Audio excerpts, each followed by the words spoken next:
말씀 보시겠습니다. 에베소서 4장 13절부터 16절.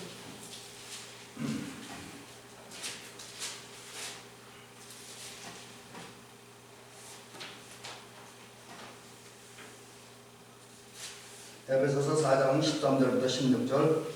우리 이제 세 가지 성경으로 신약 성경 314면입니다. 314면.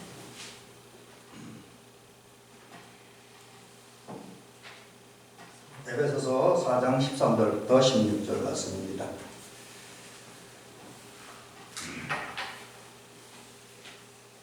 이제 제가 천천히 봉독을 해드리도록 하겠습니다. 우리가 다 하나님의 아들을 믿는 것과 아는 일에 하나가 되어 온전한 사람을 이루어 그리스도의 장성한 분량이 충만한 데까지 이르리니 이는 우리가 이제부터 어린아이가 되지 아니하여 사람의 속임수와 간사한 유혹에 빠져 온갖 교훈의 풍조에 밀려 요동하지 않게 하려 함이라. 오직 사랑 안에서 참된 것을 하여 범사에 그에게까지 자랄지라. 그는 머리니 곧 그리스도라. 그에게서 온 몸이 각 마디를 통하여 도움을 받음으로 연결되고 결합되어 각 지체의 분량대로 역사하여 그 몸을 자라게 하며 사랑 안에서 스스로 세우느니라. 아멘. 오늘 시간에는 주보에 예수님을 닮아가는 성도 이렇게 제목을 정해놨네요. 오늘 좀 더 넘어서 이제 예수님을 닮아감으로써 온전한 성도가 되는 길, 뭐 이제 이런 제목으로 말씀드립니다. 자, 어릴 때 그 집에서 우리 할머니나 또 우리 어머님들이 기르는 콩나물 씨를 봤습니다. 근데 그거 보면 처음에는 콩나물만 나물 배기하는 그것만 있는데 나중에 이제 거기서 뿌리가 자라서 우리가 콩나물을 많이 뜯어 먹었던 기억이 납니다. 제가 왜 얘기 드리냐면 콩나물을 보면서 모든 생명체들은 성장하는 게 기본적인 그 과정이나 또는 법이다. 이제 그런 사실을 깨달았습니다. 사실은 그렇습니다. 그 콩나물이 이렇게 자라가듯이 모든 생명체를 내시고 운행하는 그 하나님의 그 뜻, 하나님의 법칙이 있습니다. 물론 이것에 대해서 여러 가지 정의하셨지만 제가 느끼기에는 하나님이 모든 생명체, 여기 사람도 포함되고 모든 식물, 동물도 마찬가지라고 여겨지는데 그 모든 생명체를 운행하는 기본적인 원칙과 법칙이 뭐냐면 성장입니다. 그래서 모든 생명체들이 태어나고 성장하는 것은 하나님의 뜻이다. 그리고 그 하나님의 뜻일 뿐만 아니라 지극히 정상적인 것이다. 오히려 어떤 분들은 좀 그렇게까지 얘기를 하더라고요. 좀 극단적인 얘기는 하지만 성장하는 게 하나님의 법칙이고 또 하나님의 섭리는 기본적으로 되어지는 일인데 그럼에도 불구하고 성장을 하지 않는 건 뭐 좀 이제 일반적으로 문제지만 그것도 좋지 않은 면에서 부정적인 면에서 기적이다. 그렇게 이야기하는 분들도 있더라고요. 어쨌든 하나님의 섭리와 경륜 속에서 모든 생명체들은 성장하는 것이 하나님의 뜻입니다. 그리고 또 하나님이 모든 것을 이제 운영하는 기본 법칙이다. 자, 그런 과정 속에서 본다고 한다면 우리 성도들도 예수님을 믿고 따르는 성도들도 정체되어 있어서는 안 됩니다. 끊임없이 성장을 해가야 돼요. 또 우리가 이제 성장해가는 모습을 볼 때 하나님께서 많이 기뻐하실 줄 믿습니다. 사실은요 우리가 살면서 이제 큰 보람을 느끼는 데가 뭐냐면 내 자신도 그렇고 내 주변에 있는 사람들이 성장하는 모습을 보면 마음이 좋지요. 물론 이제 또 예외적인 경우는 있어요. 내 대적들, 내 경쟁자들이 성장하는 걸 보면 두렵고 떨리는 부분은 분명히 있습니다. 그러나 내가 사랑하는 사람을 내가 귀히 여기는 사람들은 성장해가는 모습을 보면 굉장히 기분이 좋죠. 그런 면에서 생각할 때 우리가 성장해 간다고 한다면 우리 신앙이 성장하고 영성이 성장하고 성품이 성장하고 또 뭐 성경을 아는 이런 지식, 하나님의 뜻을 아는 지식에 있어서 성장한다고 한다면 하나님이 매우 기뻐하실 줄로 믿습니다. 그러므로 이제 성도들은 제가 말씀을 만난다라고 했는데 우리가 말씀을 자주 읽고 또 묵상하고 그래서 정말 말씀을 그냥 글로 읽기가 아니라 말씀과 내가 우리가 이제 흔히 이제 좀 어려운 얘기로 인격적으로 만난다는데 정말 말씀과 나와의 영적 만남이 갖고 그 만남을 통해서 우리 성도들이 계속 성장해야 될 줄로 믿습니다. 올해 그래서 대미교 성도님들이 끊임없이 말씀을 접하고 말씀을 읽고 말씀을 듣고 말씀을 묵상하고 말씀을 암송하는 가운데에 그 일을 계속 하시기 바랍니다. 그러면 그 말씀을 읽다 보면 그 속에서 하나님 역사하기 때문에 제가 또 낮에도 그런 얘기를 드렸잖아요. 이 말씀이 성경을 읽고 연구하고 이런 것, 그래서 이제 다른 말로 성경 탐색, 탐독 뭐 이렇게 얘기했는데 그 성경 탐독이 은혜 받는 조건이라 했잖아요. 그 은혜 받는 조건 속에서는 그 은혜 받는 과정, 조건 속에서는 또 성장도 포함되어 있지요. 그렇다고 한다면 저와 여러분들이 올 한 해 동안 끊임없이 성경을 읽고 성경을 가까이 하고 성경 말씀을 살다 보면 우리 영이 또 우리 믿음이 성장하게 될 것을 믿습니다. 그리고 그 성장이 계속되다 보면 결국 어디까지는 성숙에 이르는, 이제 다른 말로 이제 완성이라고도 얘기할 수 있죠. 성숙에 이르는 그런 저와 여러분들이 될 수 있을 줄 믿습니다. 그래서 올해 우리 대백교 성도님들, 저도 그렇고 우리 장로님들, 권사님들, 우리 모두가 성숙한 그리스도인, 곧 오늘 예수님께서 마태복음 5장 48절에서 말씀하신 것처럼 완전한 하나님 아버지의 완전한 같이 완전하게 이르는 것을 우리 목표로 삼고 전진하는 저와 여러분 되시길 주의 이름으로 간절히 부탁을 드립니다. 물론 이제 우리가 성장한다 그래도 결국은 나중에 보면 우리 부족함과 한계는 느끼는 건 사실이에요. 그렇지만 그렇다고 해서 우리가 성숙한 성도가 되는 것, 완전한 그리스도인이 되는 것 그 자체를 포기하면 우리 신앙은 더욱 퇴보할 수밖에 없습니다. 비록 좀 성장 속도가 느리고 또 어떤 데 성장하는 과정에서 좀 넘어지기도 하고 자빠지기도 할 수 있습니다. 그러나 성장하는 것을 저와 여러분들의 분명한 신앙의 목표, 삶의 목표로 삼고 그 목표를 위해서 전진하는 저와 여러분 되시기를 주의 이름으로 간절히 부탁을 드립니다. 그래서 그러기 위해서 이제 오늘 우리가 이 성장을 어떻게 하면 이룰 것인가, 또 어떤 면에서 성장해야 되는가, 이것을 이제 본문을 통해서 살펴보려고 그럽니다. 오늘 우리가 이제 에베소서 4장 13절부터 16절을 읽었는데 이 말씀은 우리 그리스도인 어떤 사람이 되어야 되는가, 또 그 어떤 사람이 되어야 되는 이 질문에는 뭐냐면 조금 전에 제가 말씀드렸던 그리스도의 장성한 분량에 이르는, 그러니까 이제 다른 말로는 성숙한 그리스도인 또는 완전한 그리스도인이 되어야 된다는 거죠. 그리고 그것을 이제 우리 본문은 우리에게 이제 말씀해주고 있고, 자, 그 다음에 본문이 또 하나 우리에게 가르쳐 주는 게, 그렇다고 한다면 우리가 무엇을 하고 어떻게 해야 우리가 날마다 주 안에서 신앙적으로 영적으로 성장해서 그리스도를 온전히 닮은 성도가 될 수 있을 것인가, 이것을 오늘 본문은 우리에게 말씀해 주고 있습니다. 여러분, 우리는 어쨌든 하나님에 의해서 예수 그리스도에 의해서 부름받은 사람이 되었습니다. 그러므로 조금 전에 말씀드렸지만 성숙한 성도, 온전한 성도가 되는 것을 우리의 목표 삼고 또 온전한 한 개인으로 온전한 성도가 되는 것을 목표 삼고 나아가는 저와 여러분이 될 줄을 믿습니다. 근데 오늘 본문에 말하는 온전한 성도가 된다고 하는 두 가지를 정리하면 이제 정말 예수님처럼 살려고, 우리가 사실 가장 온전한 성도는 예수님 닮은 사람 아닙니까? 그래서 예수님처럼 살려고 하는, 그리고 그 살기 위해서 예수님을 닮아가려고 노력하는 이런 삶을 살아갈 때 우리가 완전을 향한 노력을 하는 것이라고 볼 수 있고, 또 실제로 그런 과정을 통해서 우리 삶 속에서 전체는 아니더라도, 아주 전부는 아니라도 비록 한 부분이라도 저와 여러분들이 예수님을 살고 있다라고 한다면 그 모습 자체가 이미 우리는 조금 더 성장하는 것이다.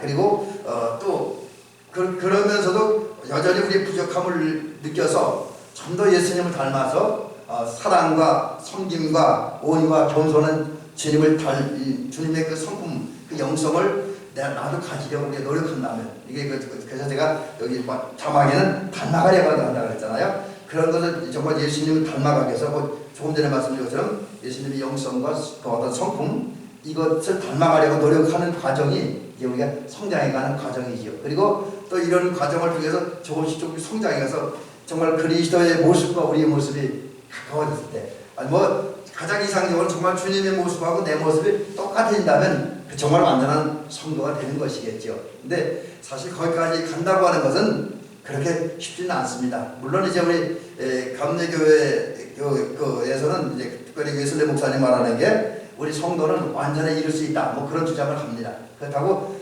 흠이 전혀 없다는 의미는 아니지만 어쨌든 그래도 우리가 완전히 이룰 수 있다는 그런 이야기는 합니다. 근데 사실 그 얘기를 들으면서도 그 얘기를 계속 듣고 공부하면서도 거기까지 간다는 것은 힘은 아닌 것 같아요. 그렇더라도 저와 여러분들이 오늘 조금씩 성장해 가면 그것이 온전한 성도 조금씩 예수님을 닮아가면 성장하는 과정이고 그것이 어느 정도 경제에 되면 예수님을 어느 정도 닮은 성도다. 그렇게 이야기할 수 있을 것입니다. 그래서 우리는 이제 온전한 성도가 되기 위해서 끊임없이 노력을 해야 될 것입니다. 그래서 노력하고 헌신하고 또 훈련하다 보면 성장하겠는데 성장하면 어떤 좋은 일이 생기냐? 우리가 이제 정말 예수님을 좀 닮고 예수님을 살아가면 어떤 좋은 일이 생기냐? 여기 이제 두 가지 제가 그 내용을 올려놨는데 어린아이와 같은 미숙한 신앙생활을 벗어난다. 사실 우리가 어떻게 보면 나는 잘한다 그랬는데 내가 알지 못하고 내가 부족하고 내가 연약해서 우리의 신앙생활하는 모습이 어떤 데 참 미숙한 부분으로 드러나는 데도 많습니다. 저도 이렇게 목회를 하면서 또 주의를 하면서 또 말씀을 전하다 보면 잘한다고 했는데 나중에 이제 들어가서 이제 이렇게 제가 모니터한 거를 집에서 이렇게 살펴보면 참 미숙하게 했다라는 사실을 많이 발견합니다. 그래서 이게 성숙하지 못한 모습이죠. 근데 여러분 우리가 신앙을 성장하면 물론 부분적인 실수를 할 수 있을지 몰라도 아주 미숙한 서투른 그런 신앙생활, 빗나간 신앙생활은 하지 않을 것입니다. 이제 그런 것은 하지 않고요. 또 우리가 이렇게 성장해서 정말 예수님을 닮고 예수님도 살아간다면 여기 자막에 달아놓기를 세상의 교훈의 풍조에 밀려서 요동치 않는다 이렇게 했는데 이게 뭐냐면 세상의 교훈, 세상의 여러 가지 이론들, 뭐 사상들, 문화들 여러 가지 잡소리들 있잖아요. 그런 소리에 이끌려서 방황하는 삶을 살지 않을 것이다 라는 것이죠. 근데 이게 사실 우리가 성숙한 신앙을 갖지 못하면 이 얘기도 옳은 것 같고 저 얘기도 옳은 것 같은 막 흔들려 막 따라가.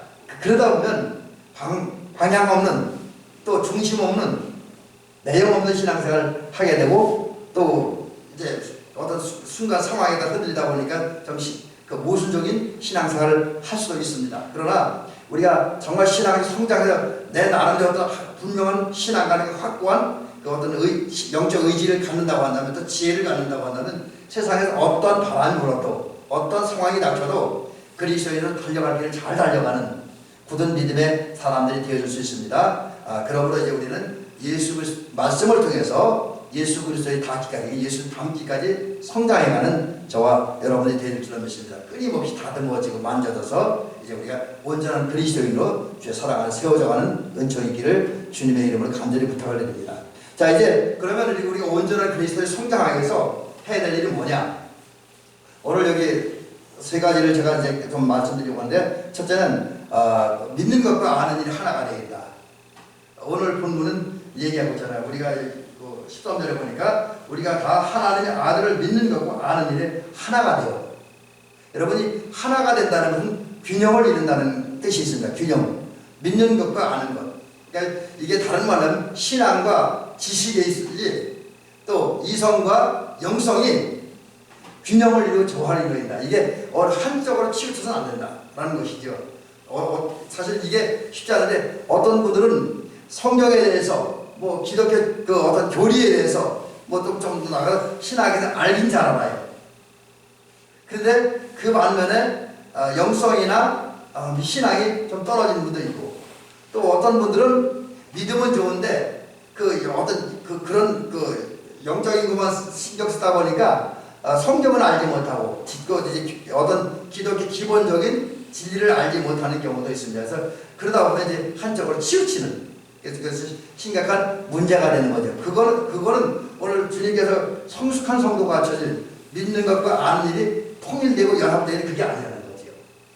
이 하나가 된다는 것은 믿는 것과 아는 것이 조화를 이루고 균형을 이루고 그래서 이 지식과 믿음이 같이 이렇게 균형 잡혀야 돼요. 그래서 저희들 이제 젊었을 때 중고등학교 다닐 때 우리 저희 학교에 이제 미션 스쿨이었는데 우리 교장 선생님 목사님이 그런 말씀을 하셨어요. 기독교인들은 신앙생활 잘하기 위해서 세 가지가 늘 균형 있게 해야 된다. 너무 한쪽으로 치우쳐서는 안 된다. 그게 뭐냐면 성경을 읽고 기도하고 찬양하는 일. 이게 그분은 이제 신앙생활에 삼각형 구조라고 얘기를 하고 그 삼각형이 늘 조화를 이루어야 된다.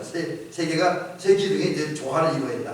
이게 어느 너무 기도만 많이 해도 안 되고 너무 찬송만 많이 해도 안 되고 너무 또 성경만 열심히 읽어도 안 되고 성경도 읽고 기도하는 거 찬송하는 거 세 가지가 이제 균형을 이루어야 된다. 그렇게 저희 학교 다닐 때 우리 저희 학교 교장 선생님이든 담임 목사님한테 그런 얘기를 많이 들었습니다. 그렇습니다. 사실 우리가 성숙한 성도가 되려면 적어도 오늘 여기 하나님을 아는 것, 지식적인 것, 그 다음 믿는 것, 신앙, 하나님을 향한 믿음, 이게 균형을 이루고 어느 한쪽으로 치우쳐서는 안 된다. 영성과 지성이 균형을 이루고 조화를 이루고 하나가 되야 된다라는 것이죠. 만약에 이렇게 되지 못하면 이제 조금 전에 말씀드렸던 너무 영적인 것에 치우치든지 아니면 너무 지적인 것에 치우치든지 이래서 균형을 이루지 못하면 올바른 성도와 온전한 성도가 될 수 없다라고 하는 것이죠.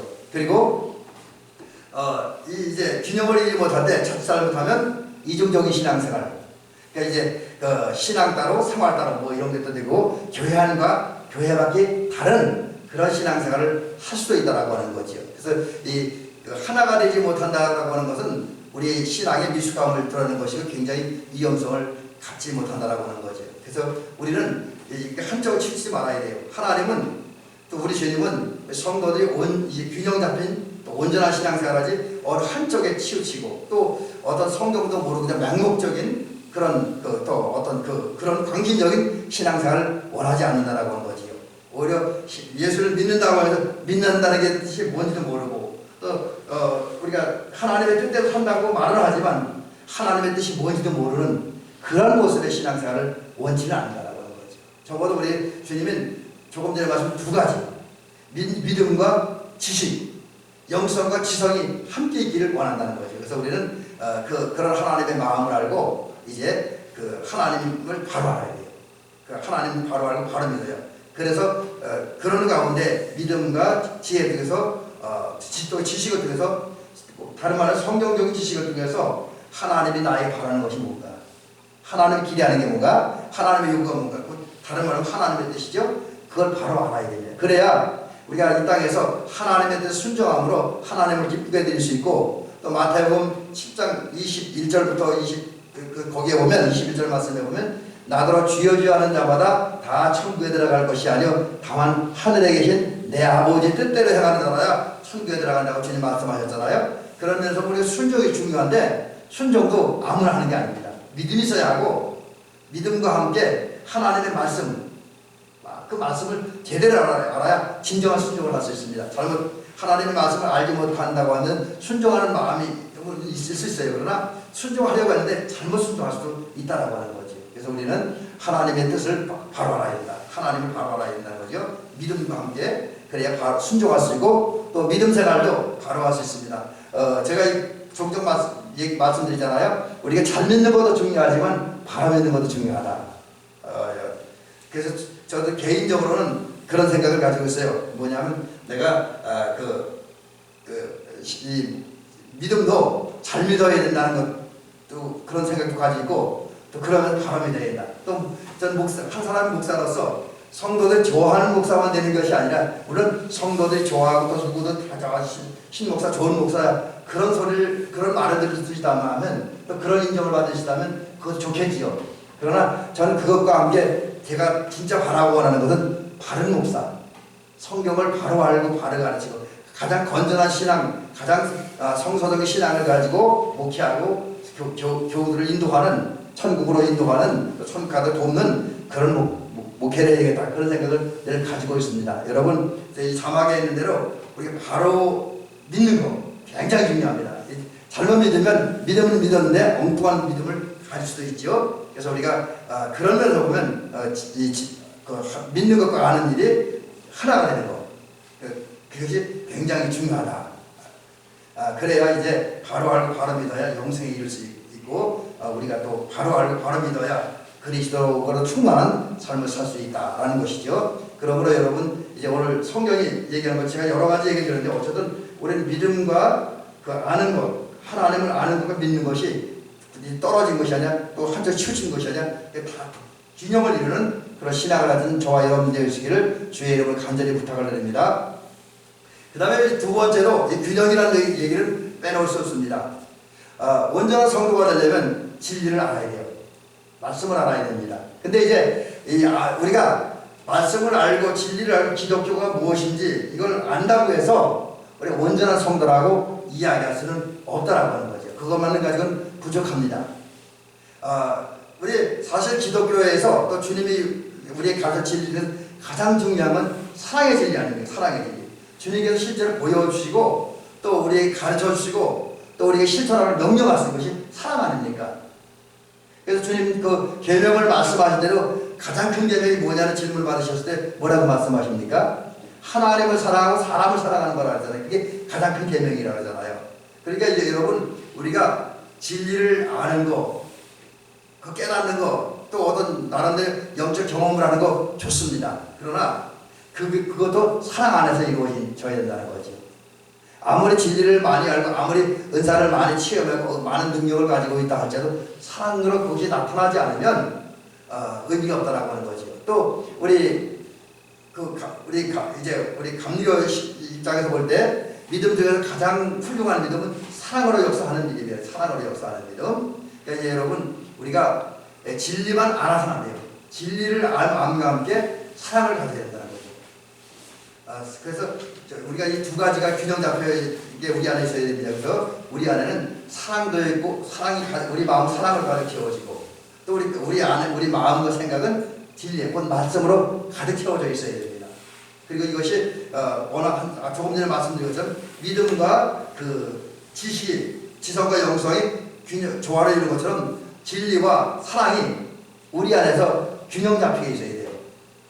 그래야 됩니다. 만약에 그렇지 않고 이게 이제 한쪽으로만 치우치면 심각한 문제가 생깁니다. 예를 들어서 사랑은 있는데 사랑은 있어요. 내 안에 사랑은 되게 뜨거워요. 뜨거운 사랑이 내 가슴 속에 있습니다. 근데 내 머릿속에 내 가슴 속에 말씀 진리가 없으면 어떻게 되냐? 그러면 그 신앙생활, 그 삶이 맹목적인 신앙생활이 되고 감정에 치우친 신앙생활을 할 수 있습니다. 감정에 치우쳐. 여러분 감정이 좋기도 하지만 너무 감정대로 살다 보면 좀 심각한 문제가 생기잖아요. 그래서 사랑만 있고 내 안에 하나님의 말씀이 없으면 감정에 치우친 저게 근데 여기서 특별히 맹목적인 것보다 사랑이 있고 진리가 없으면 나타나는 가장 무서운 비극이 뭐냐면 그리고 또 뭐 잘못될 수가 있는 가능성이 뭐냐면 실수할 가능성이 많은 게 뭐냐 감정에 치우치다는 거죠. 여러분 감정이 좋긴 하지만 너무 감정에 치우쳐 살다 보면 심각한 문제, 심각한 실수를 저지를 수 있습니다. 그래서 제가 그래서 성질 급한 사람들 아주 위험한 사람들이라고. 근데 이제 사랑만 있고 진리가 없으면 성질이 급할 수가 있습니다. 감정이 치우치기 때문에. 반면에 진리는 그 안에 있어요. 말씀과 어떤 여러 가지 지혜와 지식은 충만하고 재능도 있고 그런데 그 안에 사랑이 없으면 어떻게 될까? 사랑이 없으면 완고해지고 독선적이라는 거죠. 그러니까 이제 자기만 제일이라는 거죠. 자기만 제일이고 독배타자. 그러니까 한마디 쉽게 얘기하면 나는 옳은데 당신은 더 틀렸다.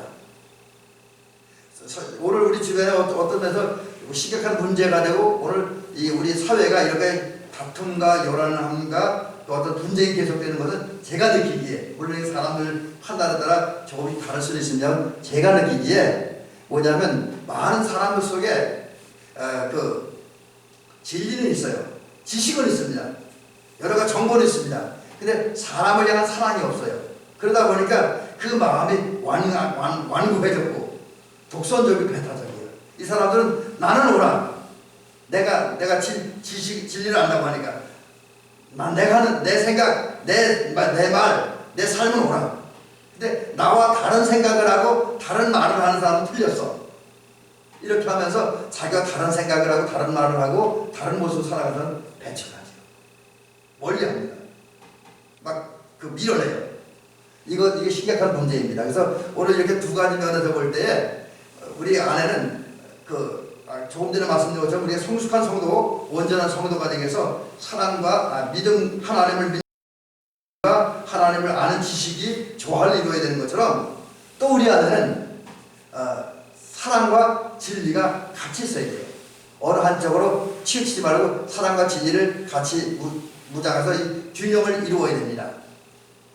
그리고 이제 우리가 진리의 말씀을 실천하고 진리의 말씀을 적용하고 또 사람들의 진리의 말씀을 가르칠 때도 사랑하는 마음으로 해야 이게 온전한 것이다. 이제 이 균형 잡힌 진리와 사랑의 균형 잡힌다는 게 뭐냐면 진리를 실천하고 하나님의 말씀을 순종하고 하나님의 말씀을 가르침에 있어서 항상 사랑을 기초로 해야 된다라는 것이죠. 그럴 때 또 그렇게 살아갈 성도가 이제 온전한 성도다라고 이야기할 수 있습니다. 마지막 부분 하나 말씀드리고 오늘 말씀을 마치도록 하겠습니다.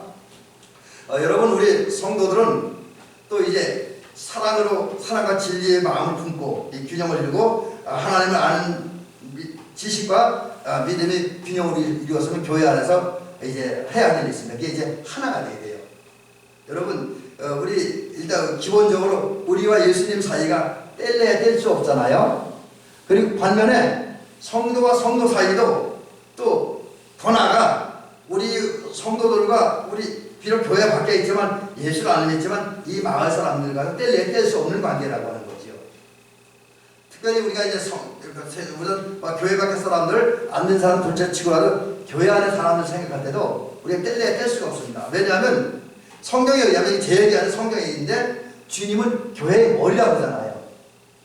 교회는 주님의 몸이고 예수님은 교회의 머리라고 했습니다. 반면에 성도들은 저와 여러분들 저도 그렇고 우리 목사님도 그렇고 우리 장로님도 그렇고 우리 권사님들도 그렇고 우리 사모님도 그렇고 우리는 교회의 무슨 지체잖아요. 지체는 기능은 다르고 역할은 다르지만 결국 한 몸 아닙니까? 쉬운 얘기를 해서 우리 오른쪽 팔이하고 왼쪽 팔이 다른 사람입니까? 아니잖아요. 같은 사람이잖아요. 다 연결되고 이것이 정상적인 기능을 발휘할 때 정상적인 삶을 살 수 있잖아요. 그와 마찬가지로 교회 안에 있는 모든 성도는 다 주님을 통해서 주님의 몸이 교회에 붙은 지체 각 한 부분입니다. 그래서 어떤 부분은 교회의 눈이 되고 어떤 부분은 교회의 손이 되고 어떤 부분은 교회의 발이 되어야 돼요. 우리는 그런 면에서 보면 교회 모든 성도들은 다 하나라고 하는 거죠. 결국 뗄래야 뗄 수 없는 관계를 맺고 있다라고 하는 거죠. 그러므로 이제 우리들은 먼저는 주님과 나와의 관계를 뗄래야 뗄 수 없고 또 그런 우리가 주님이 주신 은혜와 사랑을 계속 갖고 주님을 믿고 해서 순종해야 되고 또 하나는 주님과 연합을 해야 되죠. 내가 주님이 나를 찾아오니까 그 주님을 내가 모시고 나 또 주님을 찾고 또 찾아옴으로써 주님과 나 사이 영적 연합이 이루어져야 됩니다. 아울러 예수님과 우리 사이만 그런 게 아니라 성도와 성도 사이에도 연합이 이루어져야 돼요. 그래서 우리 대비교회는 여러 가지 어려움도 있고 때로는 성도들끼리 생각이 다르고 마음이 다르고 어떤 살다 보면 우리 인간들이 모인 곳이니까 여기도 이제 갈등이 생길 수도 있고 문제가 생길 수 있겠죠. 그렇지만 우리는 그래도 우리 성도들은 대비교회 성도들은 언제나 주 안에서 연합하고 하나 될 수 있기 바랍니다. 비록 좀 여러 가지 다른 것이 있다 할지라도 그 다르다는 것 때문에 싸우는 것이 아니라 다른 건 다른 채로 인정하더라도 우리는 모든 성도가 한 몸에 붙은 지체라는 사실을 기억하면서 대한민국 성도는 하나가 되길 줄로 믿습니다. 만약에 제가 이제 자막을 미리 띄워놨는데 우리가 교회 안에서 또 동네 사람들과도 마찬가지예요. 우리가 연합하지 못하고 하나 되지 못하고 화합하지 못하고 조화를 이루지 못하고 서로 우리 같은 지체된 우리끼리 시기하고 경쟁하고 다투고 분쟁하고 싸운다면 심각한 문제입니다. 이건 곤란해요. 특별히 성도들이 교회 안에서 다투고 싸운다면 우리 성도들끼리 또 목회자와 성도 간에도 이 싸움이 있고 다툼이 있다고 한다면 교회가 병들어요. 이 얘기하면 또 어떤 분들은 하나님의 교회가 어떻게 병드냐고 또 그럴 수도 있는데 어쨌든 심각한 문제가 생깁니다. 교회가 병들어서 정상적인 기능을 발휘할 수 없고 또 교회가 상하게 되어집니다. 막 흔들리게 되죠. 또 뿐만 교회 성도들끼리 지체된 사람도 마찬가지 그로 인한 피해를 정신적인 영적인 피해를 많이 입게 되어진다라고 하는 거죠. 그러므로 교회 지체인 우리는 이제 서로 연합해서 합력해서 선을 이루는 가운데 교회를 든든히 세워가는. 그러니까 이제 교회가 세워져간다는 것은 여러 가지 의미가 있지만 사랑으로 연합하고 하나 되어서 한 뜻과 한 마음을 품고 기도하면서 찬송하면서 말씀에 순종하는 것, 그리고 또 세상 속에 나가서 복음을 증거하는 것, 또 이제 성도들끼리 서로 이렇게 축복하고 존중하고 도와주고 협력하는 이거 자체가 이제 연합된 삶이고, 그런 삶 자체가 교회를 세워가는 것이지요. 근데 우리가 이제 이런 교회를 세워가기 위해서 우리가 같이 연합해서 일을 하는데, 내게 주신 믿음의 분량 따라 이제 은사를 따라 해야 될 줄로 믿습니다. 하나님은 성도들의 그 어떤 분량을 따라 각각 다른 은혜를 주셨고 각각 다른 은사를 주셨습니다. 이게 분량이라는 말을 이렇게 찾아보니까 그런 의미가 있어요. 그 사람이 갖고 있는 수준, 능력 뭐 이런 거죠. 그러니까 마태복음 25장에 의하면 재능대로라고 볼 수도 있죠. 그래서 하나님은 우리 성도들에게 각각 그 사람이 가지고 있는 믿음의 분량 수준이라든지 아니면 그 사람의 또 그 사람만이 갖고 성품이 있어요. 그리고 그 사람이 처한 그 사람만의 독특한 환경, 상황, 또 재능 뭐 이런 건데, 이런 걸 고려해서 거기에 맞게 각각 다른 은사와 은혜를 베푸셨습니다. 따라서 우리는 내가 할 수 없는 일까지 주님 우리에게 시키지는 않거든요. 재능대로 우리가 사명을 주셨으니까 우리 교회를 세워가기 위해서 하나님이 이제 그 은사와 사명을 따라서 이제 교회를 섬기는 그런 저와 여러분들이 될 줄로 믿습니다. 우리가 이제 그렇게 서로 교회를 세워가면서 서로를 온전한 성도로 세워져가는, 또 서로 봉사하면서 교회를 온전한 교회로 세워가는 저와 여러분들이 될 줄로 믿습니다. 그래서 우리가 이렇게 서로 협력해서 서로 은사를 같이 이제 각자 분량에 따라서 충실하는 가운데 충실하게 일하고, 또 그 충실이라면서도 서로 협력해서 서로 이제 교회를 세워갈 때에 우리가 이제 온전한 성도가 될 줄로 믿습니다. 우리 한 마음 품고 함께 협력해서 교회를 세워가는 저와 여러분 되시기를 주의 이름으로 축원합니다.